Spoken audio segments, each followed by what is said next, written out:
কওক তেতিয়া ৰাইজে নিৰ্ধাৰিত কৰিব মইতো জনতা জনসাধাৰণৰ ওপৰত বিশ্বাস কৰোঁ ৰাইজে থিৰাং কৰিব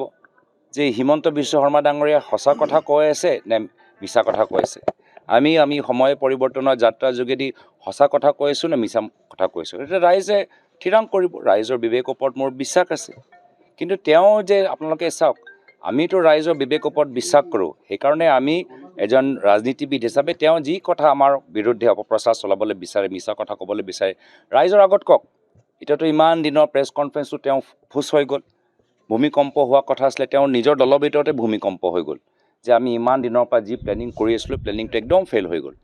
আৰু আমি যিখিনি কথাবোৰ যে কৈ আছোঁ সময় পৰিৱৰ্তনৰ যাত্ৰাৰ যোগেদি সেইখিনিতো হিট হৈ গ'ল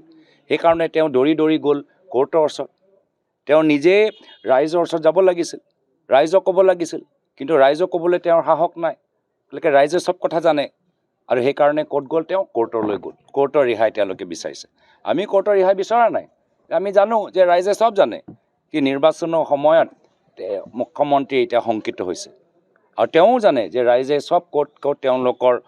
কি কেলেংকাৰী চব কথা ৰাইজে জানে সেইকাৰণে ৰাইজৰ মাজত যে আৰু চৰ্চা নহয় তাৰ বাবে তেওঁ কোৰ্টলৈ গৈছে মই ধন্যবাদে জ্ঞাপন কৰিছোঁ যে আমি যে ক'ৰবাত সঁচা কথা কৈ আছোঁ আমাৰ কথাবোৰ একদম যে টাৰ্গেটত লাগিছে সেইটোৱে তেওঁলোক